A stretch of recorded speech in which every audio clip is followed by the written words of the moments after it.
la famille il y a de Marie Missa, je pense que comme église nous n'avons qu'à demander pardon. Balimbisa biso vraiment to kiti trop non ça pardon les pasteurs qui sont prophètes de Dieu balimbisa biso balimbisa église balimbisa église et puis concert un peu ça bango bakoki kokita trop baboy.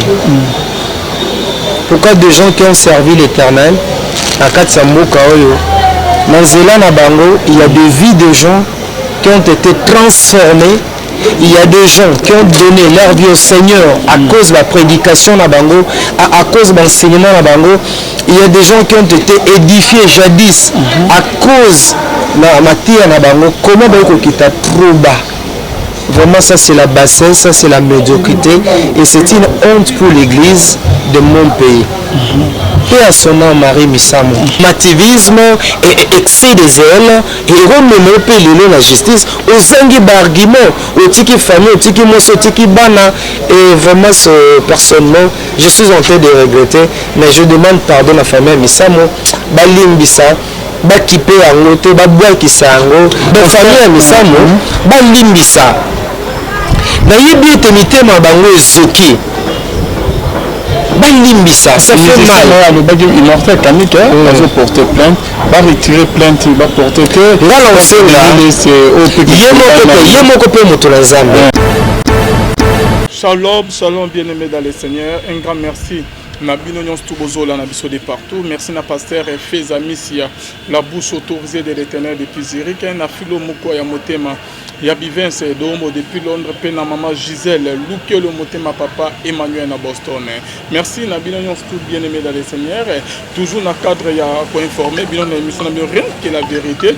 Bon mon ba émission to tourner qui la fa passer ndenge ba proche ya Marie Misambu ba les kaki l'homme de Dieu l'évangéliste immortel Kaniki alors bagi que bazali déterminé va porter pasteur Denis Les plainte bien-aimé dans le Seigneur le loba ben ici Denis Les na niveau ya parquet na 4 rue et ce qu'on invité caméra qui na ki atikala ki kuna na parquet matete bien-aimé Denis Les ba ben ici kuna azongi te ba bloquer kuna to ba bloquer kuna te qui sont derrière arrestation il y a Denis Les ezanan parce que s'attaquer na ba pasteur ebele to moni pasteur Mukuna apôtre Mutombo pasteur Soni Les bona boye famille ba Soni Kafuta famille ba Marie Misana modèle azoba na ba code wana biso tozoyeba na ebite so yazolobe ba pasteur ango na ndenge tozo sa analyse na limité bona tozo mona ba Soni Kafuta ba apôtre Mutombo ba évêque Mukuna bien-aimé dans les Seigneur qui sont derrière arrestation il y a Denis Les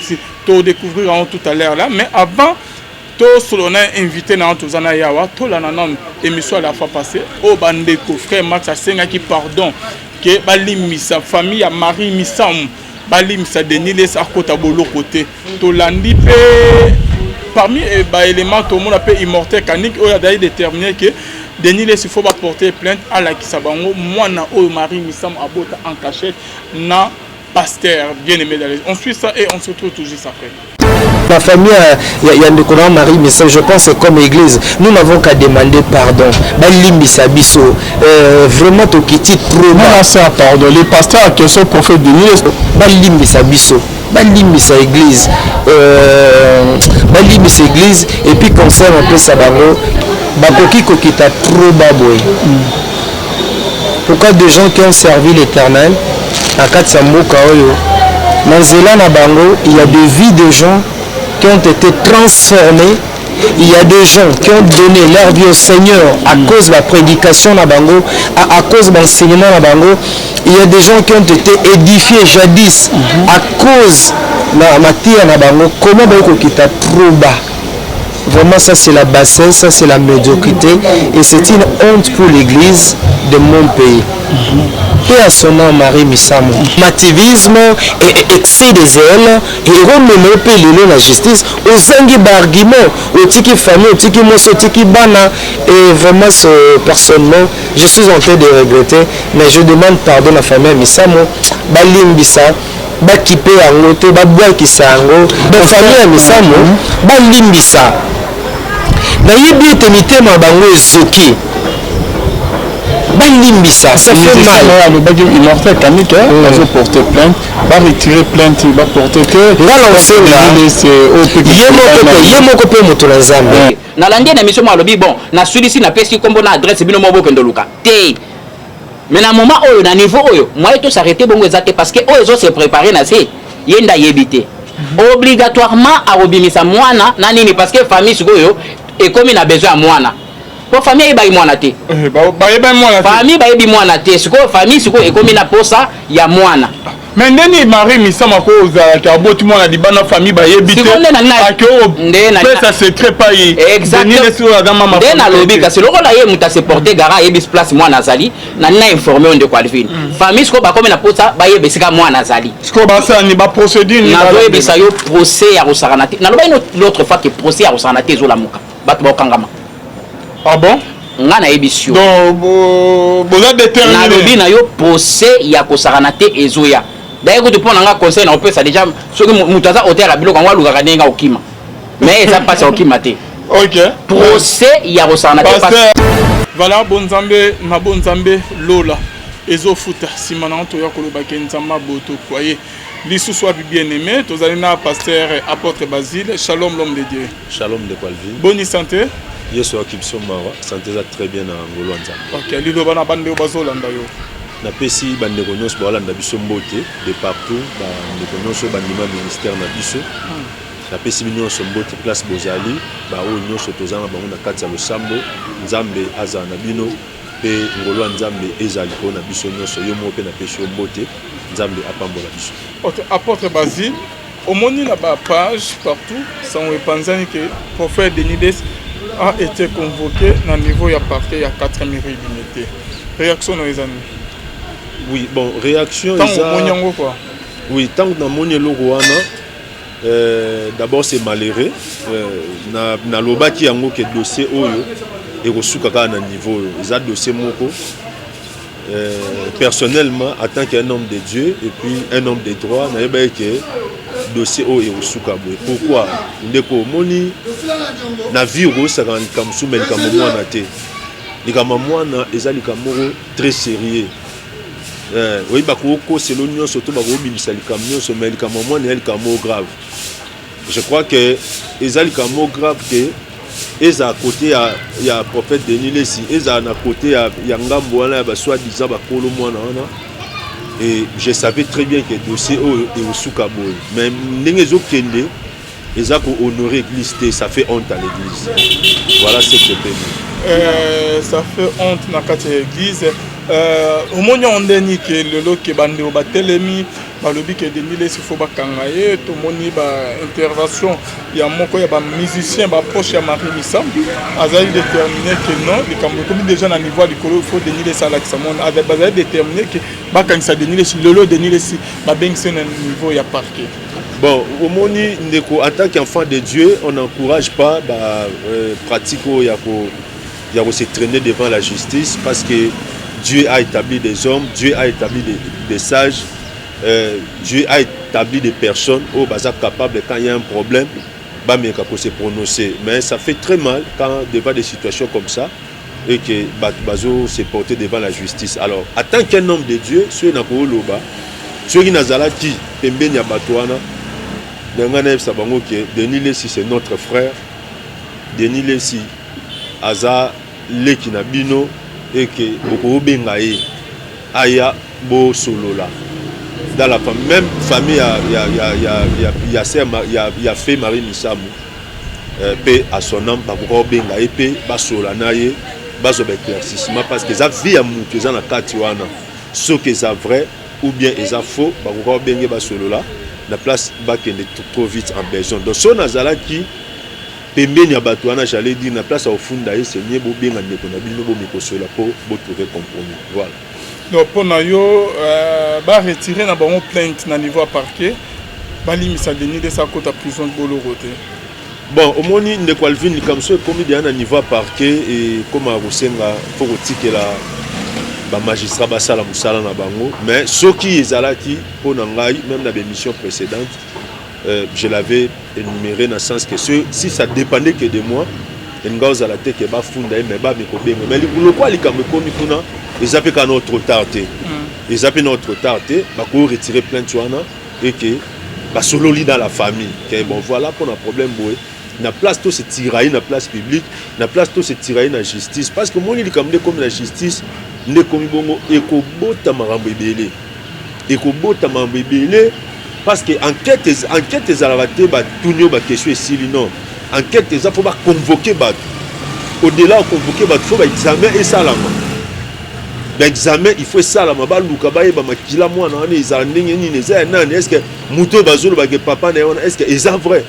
Parce qu'il faudrait que les gens comprennent que au-delà de nyonso maman mutaye ba papa ya mwana solo. Ici je suis en train de parler au cas où que mwana wana et que mwana na abimi.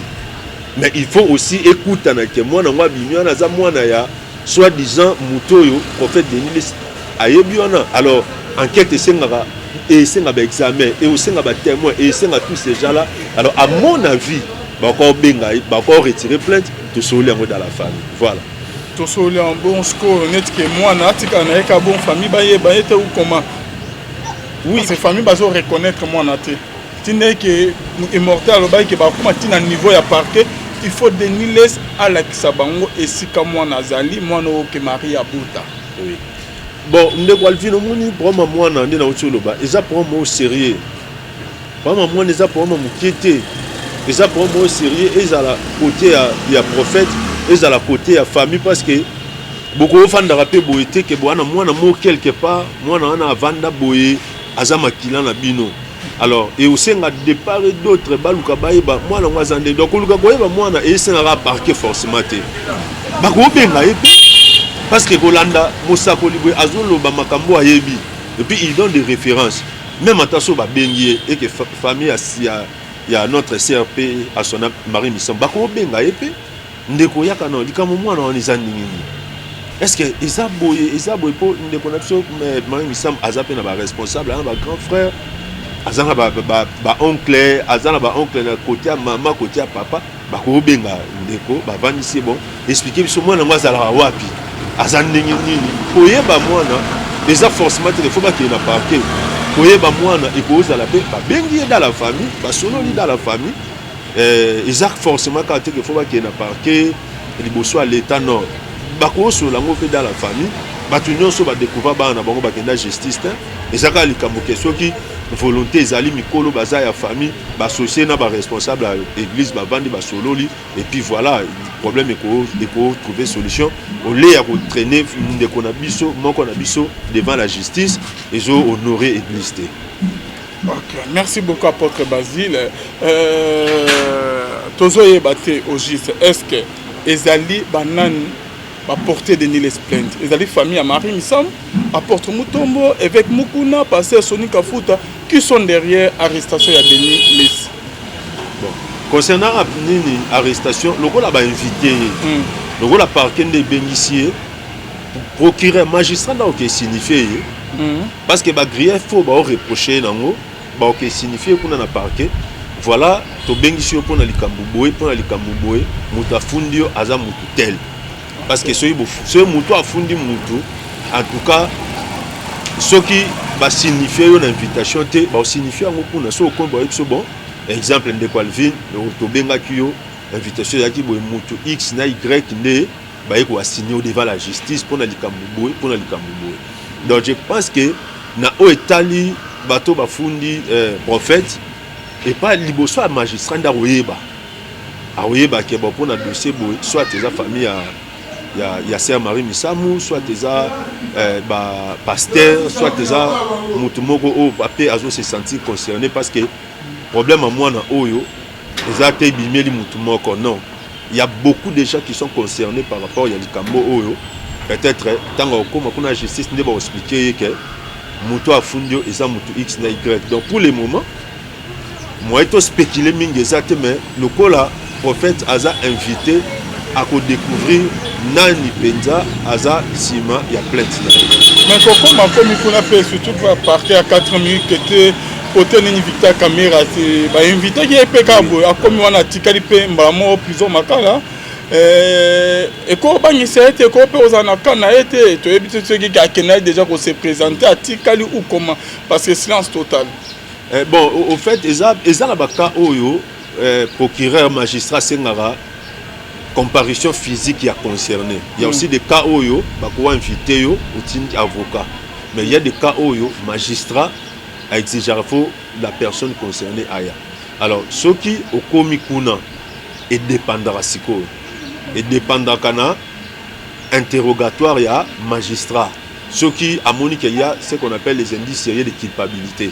Ce magistrat moni penda que ndenge bo solo li ça dit ndenge sambi moya ko tiko ezate a transformer directement ezaki une simple invitation mais comme incarcération au tikali wana pas mapé oui au tikali wana pourquoi parce que magistrat a moni qu'il y a des indices sérieux de culpabilité moya ko tiko zonganda ko ezate donc il faut tika na bolo il faut au tikala kuna l'état va continuer instruction ça dit ça va condamner au thé mais magistrat a besoin car à éclairer religion naie le col à ce quoi moni que nengo bo solo li naie moi ozongezate otika liwana action non papa ndeto soli moi ozongezate zalawana olala olala soit esenga ba confronter on a mutu soit faut ba confronter on a témoin soit faut ba continuer instruction supposons par exemple au commis na parquet mais au commis 30 minutes avant que nini Moussala ici là. Magistrat ko nous 2 ou 3 questions moni que bon. Le col a ici lité et que ba réponse au PC est convaincre était à propos tika wana bimo tika la no wana comme ça tout à la moramno voilà ce qui se passe. Donc ndenge invitation yaka ça dépend il y a magistrat il y a interrogatoire naï soit tu peux rentrer à la maison soit au tika liwana et puis va continuer instruction. Mais pourquoi va passer au comme à niveau que au kangamote make au tché muninga na ici capable papa na kata bolo kada na bana dans la famille na ye moi si comme à niveau que porter de niles ko kangisa de niles prophète de niles papa on dirait que motema ma bible les autres que ça non va passer ba bien très bien. Oui kasiango de Paul Alobité. Paul Alobi c'est déjà un défaut pour Nabino qu'on porter des problèmes Nabino qu'on porter des problèmes devant la justice. Paul Abi est-ce que na kati na mutamaye la zate est-ce que na kati na muto ko kata likambo zate et que il faut beaucoup ne content tout ça nos mission n'ebse ko na bini dossier oyo ego zala ego sala honte na église parce que nengizo qui bien té au monde que ça fait trop mal que biso bato to censé oyo bible lobby une ville située sur une montagne ne peut être cachée. Au Bible, nous sommes la lumière du monde. Mais comment apparaître le coup là ténèbres du monde? Parce que tous autres prêcheurs sont par exemple ça fait honte. Tant que on a biso au leto solo là, mais to que tika mutu na justice parce que webi to na lingala so muta fundio abomio. Parce que na droit balobara mieux vaut un mauvais arrangement qu'un bon procès. Donc, les autres dossiers, en réalité, l'enfant, balanzambe, trop comme à niveau en athée. Il y a au fundana, il y a au salabou, ça fait honte à l'église, ils ont fragilisé l'église, ils ont l'embissé à vie à prière. Alors, peuple de Dieu, enfant de Dieu, quand il y a un problème, c'est mieux de la sagesse en ensemble et conduire biso. Pour les qui ont biso moko, tout le monde a solution pour apporter atteinte à la cause de Christ. Journaliste, on problème des années. Na problème il faut tout nous d'abord tout me la cause de Christ. Intérêt église. Est-ce que les Cambo n'est na sala? Est-ce que quoi porter ni na quatre église? Est-ce que ego sungaba na nzambe? Est-ce que ça va édifier? Est-ce que ego aider batu on pas la bi tout m'est permis mais tout n'est pas utile. Alors bon pourquoi? Parce que il y a des choses oyo na ko sala ngo mais et ça bien pour na batu mususu. Na ko sala ngo mais et porter atteinte. Na ko sala ngo mais et diminuer foi ya batu. N'est pas la bi tout m'est permis mais tout n'est pas utile. Abi soki eza pona biloko olian nekonanga abeti libaku c'est mieux na sala ngote. Donc soki eza pona justice et ko lembisa foi ya batu. C'est mieux que muta ndima ba tort que achan nekoni ne sika pasi parce que so ba condamner lelo et ça la scandale pour l'église mais total de justice ensemble ça voilà. Merci beaucoup l'homme de Dieu. Ce que message noko senga na famille tout le monde papa Max a saigné ba pardon. Ce que yo message ni na sika niveau dossier à Denis les Seigneurs Komeli, message nous au Seigneur en accord du Christ, n'a pas pasteur, n'a pas haut, va porter Denis les plaintes. Bon, message cause à la, il y a message à l'Ibosso, il y a message, il y a pardon. Bible dit, s'il est de vous assiégé à se plaindre de l'autre, pardonnez-vous réciproquement comme Christ vous a pardonné. S'il est de vous assiégé de se plaindre de l'autre, pardonnez-vous réciproquement comme Christ vous a pardonné. Je crois que message cause en attendant un message à pardon, tu es barimbisana. Et ça là, côté à prophète Denis Les, et ça là, côté à bateau bafundi, et ça côté à famille à Marie Misamou, tu privilégié pardon. Tu privilégié ma valeur chrétienne. Au lieu de se traîner devant la justice parce que et quoi aboutir n'a rien. Ce qui manque on a mis sur le reste se retrouver si capable et ça la son pour l'église.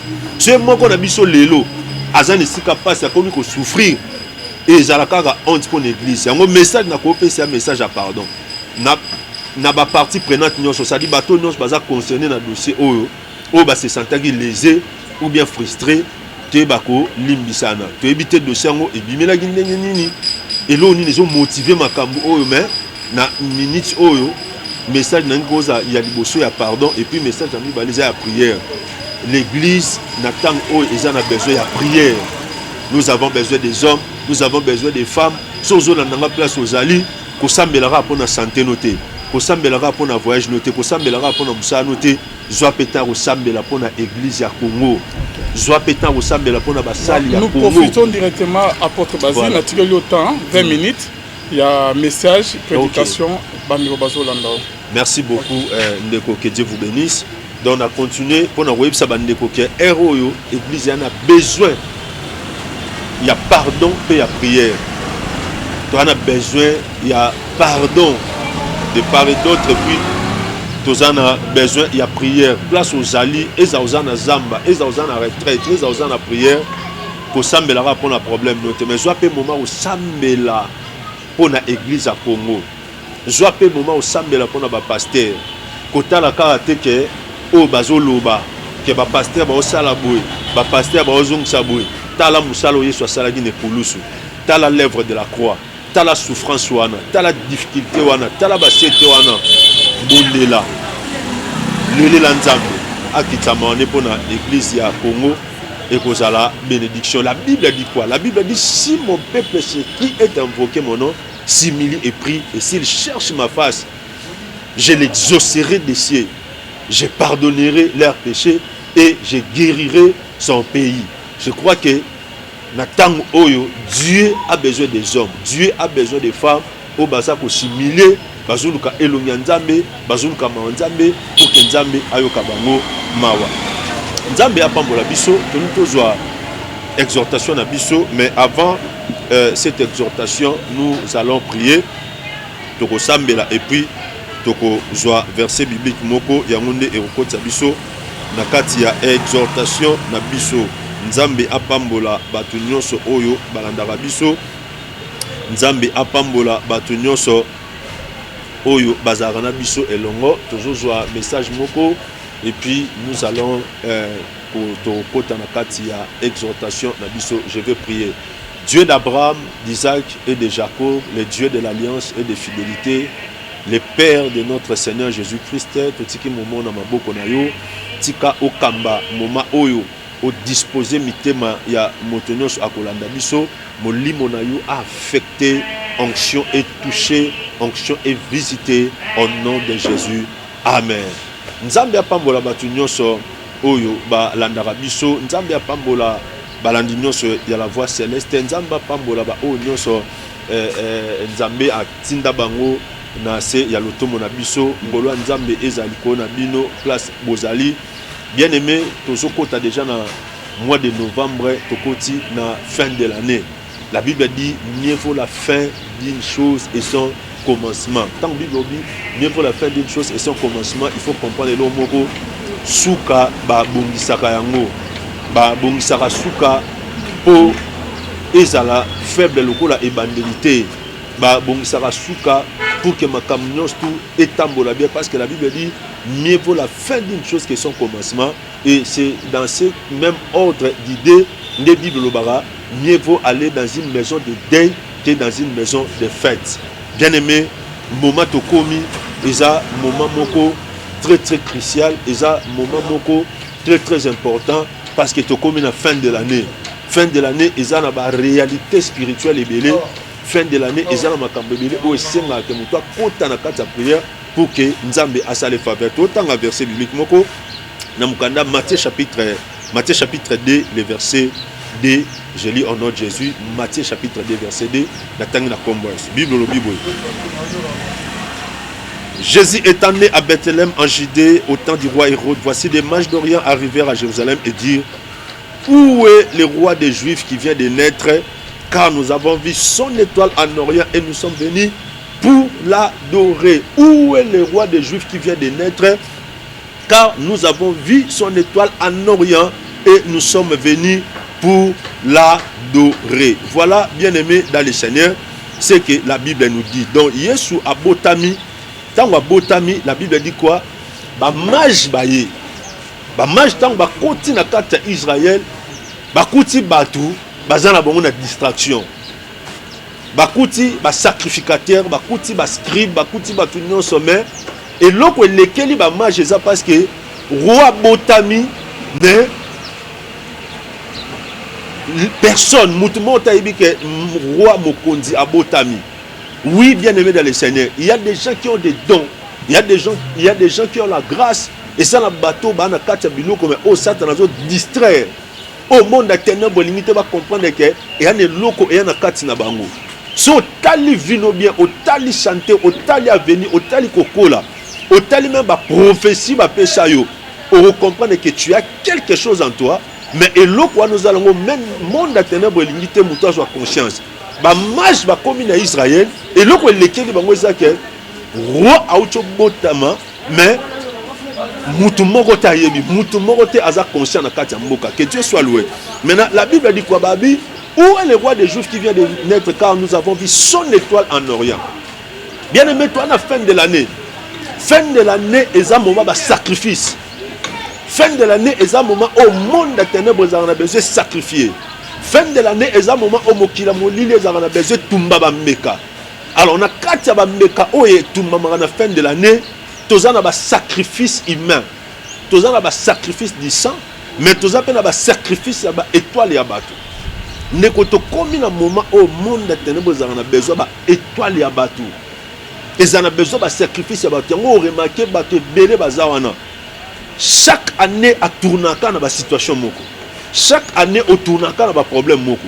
Chaque année au tourner dans la même maladie, dans le même problème, dans la même situation. Pourquoi? Parce que ils ont la fin de l'année de récupérer l'étoile et abattu. Au fait, qu'est-ce qui s'est passé? Hier sous temps à Botami. Ba moni mongote. Ba moni lambate, ba moni mongote. Mais ce qui a marqué la naissance de Jésus, c'était l'étoile. Et étoile, il y a Yesu sali que elongola batu sika et na bon place Yesu azaki. Qu'est-ce que cela signifie? Mutu nyonso na vie azara étoile. Mutu nyonso na vie azara ne loko nzamba tchana kati na ye pour être différencié na kati batu peu importe milieu mutu anaza. Eza na Afrique, eza na Europe, eza na États-Unis, eza na Océanie, eza na partout place où là tu as quelque chose en toi. Mais le problème qui est là, étoile ya mutu nyonso bako kangango, bako bloquer ngo. Bako tchango en cage, bako tchango place moko au moins mutuana à s'en sortir exacté. Donc mutunyo so azana étoile na ye au monde des ténèbres eko kanga eko bloqué eko freiner. Yango remarqué ozo ba prophétie que wa mutu moko ya mbongo ebele oza ba prophétie que oza mutu monza mbotombo la makasi o lota ba ndoto que okuta na ba chef de l'état o lota ba ndoto que wana mbongo ebele mais ti lelo ekokisa mate ozo ba message ndé na pourquoi? Parce que mutunyo so azana étoile o bako kangango bako bloqué yango bako sala yango pe mabe ndeko ndenge ba mage ba yaki pour l'étoile à Yesu. Bien aimé, il y a aussi des mages spirituels. Des mages spirituels et ça va chasseurs d'étoiles. Et ça bato ba monara étoile na kati ya mutu pe ba yako bloqué yango. Et ça bato ba monara étoile na kati ya mutu pe ba freiner yango. Et ça bato ba monara étoile na kati ya mutu pe ba yako perturber yango. Bien aimé, ma caméra c'est très important comme la fin de l'année. Fin de l'année c'est un moment au monde des ténèbres. Fin de l'année est un moment où Mokila Mouline Lukabe toile ya batou. Fin de l'année est un moment au monde des ténèbres Lukabe toile ya batou bébisa. Et ça na batou sou ba bébisa étoile na ye na robé la bela. remarquez vino bien au comment obela bela et ko bela bela ne comment ça là que moi au ça musa les athées parce que les lobeli lobeli les lobeli lobeli moi au ça musa malamu les athées et ça batu susu ba bebisa étoile na pour na mariage mobali au sala non sommet au balé jamais et ça batu susu ba bebisa étoile na ba laisse ko au l'autre chaque jour au liara biloko au l'autre chaque jour au liara biloko soko l'autre au liara biloko chaque boutou on a besoin de prier pour nous pour restaurer étoile na. Il y a beaucoup de gens qui ont besoin étoile na bango au vraiment qu'on a noto au l'autre que au bunga. Mon frère ma sœur au landangai yom na butu au l'autre au bunga au lukaranzela au ebate.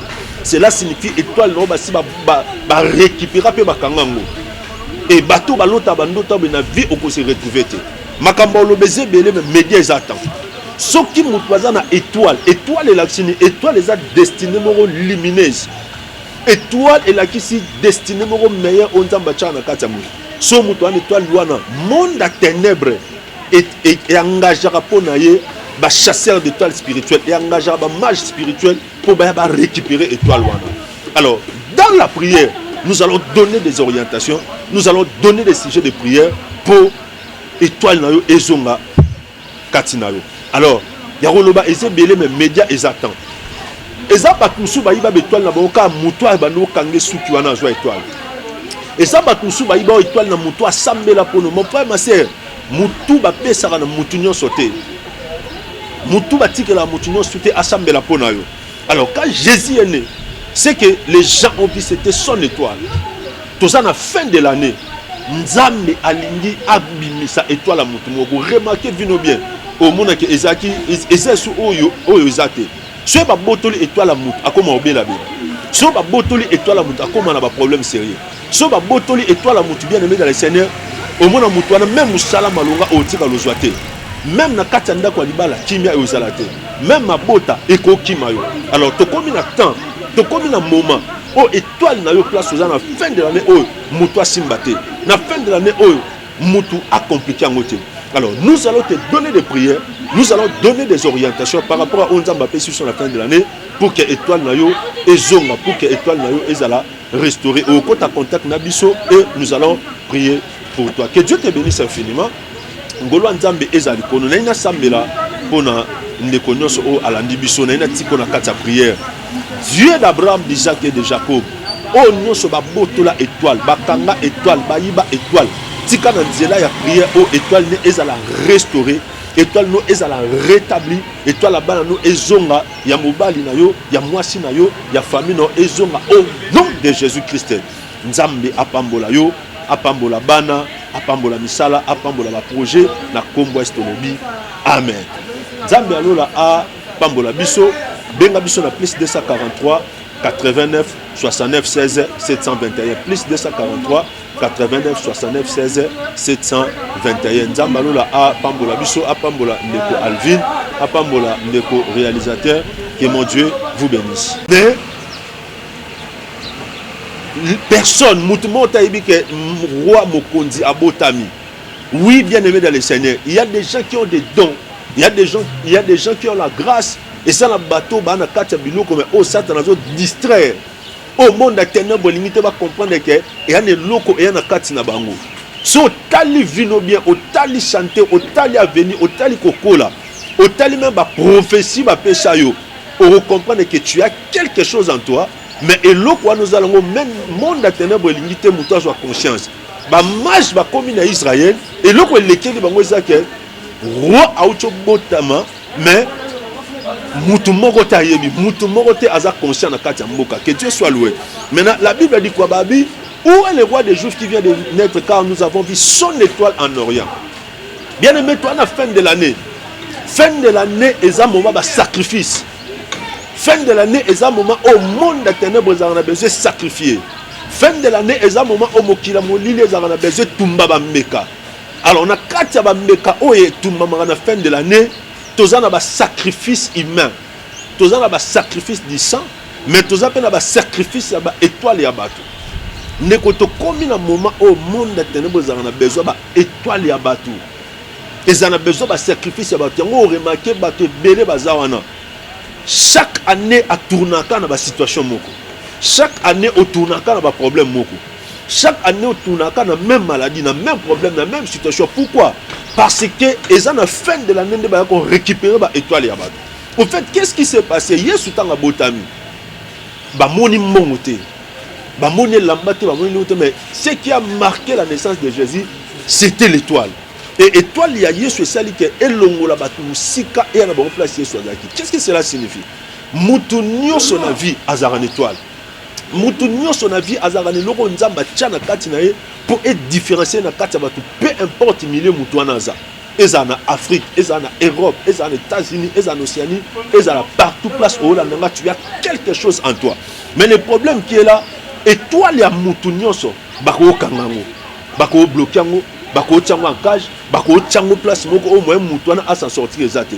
Donc mutu nyonso azana étoile na ye au monde des ténèbres et ko kanga et ko bloquer et ko freiner. Yango remarqué aux ba prophétie que wa mutu moko ya mbongo ebele, aux ba prophétie que aux mutu monzamba otombola makasi, o lota bandoto que okuta na ba chef de l'état, o lota bandoto que wana mbongo ebele mais ti lelo ekokisama te. Aux ba message ndenge. Pourquoi? Parce que mutu nyonso azana étoile o bako kangango, bako bloquer ngo, bako sala ngo pe mabe. Ndeko nenge ba mage ba yaki pour l'étoile à Yesu. Bien aimé, il y a aussi des mages spirituels.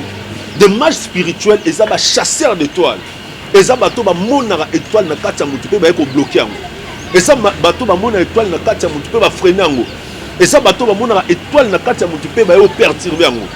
Bien aimé makamna lo ba c'est très important comme la fin de l'année. Fin de l'année c'est un moment au monde des ténèbres. Fin de l'année c'est un moment au mokila mulile lukabe étoile ya batu. Fin de l'année c'est un moment au monde des ténèbres lukabe étoile ya batu pe bisa. Et ça na batu musu ba bebisa étoile na ye na kobela bela. Remarquez vino bien au comment obela bela. Et ko bela bela ne comment ça là que moi au ça musa les até. Parce que lelo beli, lobi obeli, lelo beli, lobi obeli. Moi au ça musa mala muzate. Et ça batu musu ba bebisa étoile na ye pour na mariage. Mobali ya kosala nyonso mais akobale jamais. Et ça batu musu ba bebisa étoile na ye ba laisse ko au l'autre chaque jour au liara biloko. Au l'autre chaque jour au liara biloko. Sauf au l'autre au liara biloko chaque boutou. On a besoin de prier pour nous pour restaurer l'étoile. Il y a beaucoup de gens qui ont besoin de l'étoile. Au remarquer qu'on a noté au l'autre au bunga. Mon frère, ma soeur, au landangai, yom na boutou, au l'autre au bunga, au lukaranzela au ebate. Cela signifie étoile non basi ba récupérer pe ba kangango. Et bateau ba l'autre bandoto na vie au ko se retrouver. Makamba lo beze belé mais médias attend. Ce qui nous présente à étoile, étoile est la étoile est destinée à lumineuse. Étoile est la qui si destinée à meilleur on t'en bâtir na katamu. Ce mutuan étoile wana monde à ténèbres et engagera pour naie ba chasseur d'étoiles spirituelles et engagera ba mage spirituel pour ba récupérer étoile wana. Alors dans la prière, nous allons donner des orientations, nous allons donner des sujets de prière pour étoile na yo ezonga katina yo. Alors, il y a des belé mais médias et attendent. Et ça bat musu ba iba étoile na boka mutoa ba no kange suki wana joie étoile. Et ça bat musu ba iba étoile na mutoa sambela pour nous. Mon frère ma sœur, mutu ba pesa na mutu nyon sauté. Mutu ba tikela mutu nyon sauté asambela pour na yo. Alors quand Jésus est né, c'est que les gens ont vu c'était son étoile. Tout ça à la fin de l'année, Nzambe alingi abimisa étoile à mutu moko. Remarquez vino bien. Au monde que Ezaki ezesu oyo ezate so ba botoli étoile à mutu akoma obela bela so ba botoli étoile à mutu akoma na ba problème sérieux so ba botoli étoile à mutu bien aimé dans le Seigneur au monde mutu wana même musala malonga otika lozwate même na kati ndako libala kimia ezalate même mabota ekokima yo. Alors to komi na temps to komi na moment o étoile na yo place aux na fin de l'année o mutu asimbate na fin de l'année o mutu a compliqué en côté. Alors, nous allons te donner des prières, nous allons donner des orientations par rapport à Onza Mbappé sur la fin de l'année pour que l'étoile Nayo et Zonga, pour que l'étoile Nayo et Zala restaurer au compte à contact Nabiso et nous allons prier pour toi. Que Dieu te bénisse infiniment. Ngolo Nzambe Ezali Kono, Naina Sambela, Pona, Nekonyoso O Alandibiso, Naina Tiko na kata prière. Dieu d'Abraham, d'Isaac et de Jacob, O Nyoso Babotola étoile, Bakanga étoile, Baïba étoile. Tika na nzela ya prière au étoile ne ezala restaurer étoile no ezala rétabli, étoile la bana no ezonga ya mobali na yo, ya mwasi na yo, ya famille no ezonga au nom de Jésus-Christ. Nzambe apambola yo, apambola bana, apambola misala, apambola ba projet na kombo estolobi. Amen. Nzambe alola apambola biso, benga biso na plus 243 89 69 16 721 plus 243 89 69 16 721. Nzambe alola apambola biso, apambola ndeko Alvin, apambola ndeko réalisateur. Que mon Dieu vous bénisse.